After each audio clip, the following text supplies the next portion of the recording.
And now, up to the stage for a reading, we have Kaaron Warren.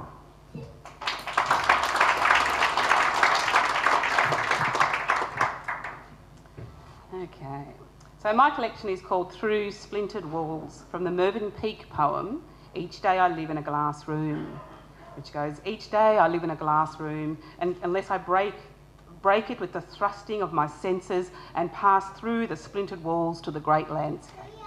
I love this because I feel that being a writer is like living in a glass room sometimes, seeing all and opening ourselves up to be seen, exposing to all the audience with nothing to hide. These stories are all inspired by the Australian landscape, the vast sky, the long open roads, the creeks, the country towns, the cities, the suburbs, the undertow and the mountains. This excerpt is from the novella called Sky, which follows the character Zed through from childhood, his teacher's disappearance and where he goes to find her. I'll read the opening of part 2 where Zed begins to interact with this teacher. And I've left some sugared almonds out and you'll need to read the novella to find out why.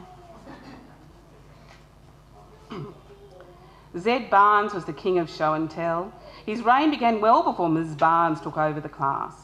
His most famous story was the one he told in grade 1 about why mummies and daddies shower together, especially if your real mummy was in the hospital having your sister and the other mummy in the shower was called Oh Shit. As Zed's father was a senior public servant, the story had a long life in the staff room. Ms. Barnes was warned to do nothing more than blink during Zed's turn at show and tell and to simply say, "Thank you, Zed, time's up," if too many children in the audience were crying. However, she learned for herself to inspect the exhibit first. She had been severely reprimanded and the children sent home to angry parents the day she allowed Zed to pass a box around without looking first. "Some things I found while I was walking to school," he said, and she imagined pebbles, bottle tops, perhaps a coin and a piece of broken eggshell. "A dead rabbit." "Why does a rabbit wriggle?" a child said. "And why does it smell?" "Did it get measles?" another child said. They giggled. Zed, whose name was Albert, but who had been Zed since his parents fought over the name, told them all the story of the rabbit. Ms. Barnes, too tired from a night out, thinking of her boyfriend while the children did not need so much supervision, realised belatedly the children were not laughing. They were crying. "What's the matter?" she said. "Zed said the rabbit is in the pies and the pasties and the sausage rolls, and he poos on the lettuce so you should wash it in the dishwasher." "Give me the box," she said. Inside was the rabbit, victim of a hit-and-run driver, very ripe. She had smelt it and thought it was poor little Tilly, whose parents did not seem to bother about cleanliness. She could not redeem the situation. She started to talk about rabbits as pests and their introduction to Australia by an Englishman who wanted them for sport. "Soccer or rugby league," Kate said. Her father was a football player with an open mind. He liked both codes. "Soccer's Nancy boys playing ping pong." "Oh, rugby."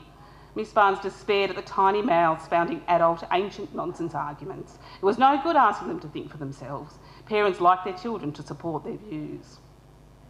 Poor little Tilly cried the loudest, over the top of the argument and the floor wrestle. Others joined her, scared by the noise, and Miss Barnes could not comfort them all. She was relieved when the headmaster came in. It meant trouble, but it also meant that the incident was over and she could settle herself to learn from it. That was months ago. She was strong now. Not one item for show and tell passed into public arena without her inspection. They had discussed free speech, though the concept was lost on children for whom free meant they didn't have to spend hard-earned coins. "Free speech is everyone's right," she told them. "Sometimes you need to think about what you say and how it will hurt people. Sometimes when you hear what other people have to say, you think, that's only what they think, because everyone has a right to think too." That was a mistake. Whenever he could, Zed said, "That's only what you think." And there was no comeback to that. 3 weeks from the end of her first school year, Ms. Barnes was feeling excited. A new batch next year, lessons learnt this year, used seamlessly on the new kids, and they wouldn't know of the fumbles, the mistakes. But then she made her biggest mistake of the year. Zed had been in a fight with Jack, the smartest and smallest kid in her class, and Jack had lost badly. His nose was bloody, and he sat crying in the corner, refusing offers of help or retribution. "Fighting never solved anything," Ms. Barnes said to Zed, and he nodded, but with his enemy weak and vanquished, it was not much of an argument. To change the subject, she said, "Well now, who has something for show and tell?" "I want to go first," Zed said. "How unusual," Miss Barnes said. "All right, Zed, come up with me and show me what you've got." He passed her his plastic bag. "Boxes or string bags are better for the environment," she said, without hearing the words. She opened the bag. "What is it?" she said. He didn't answer. She turned to her desk and upended the plastic bag, knowing you don't deliberately touch any of Zed's exhibits. It rolled out, bounced, rested. It was grey, with a red fingernail. It was a human finger.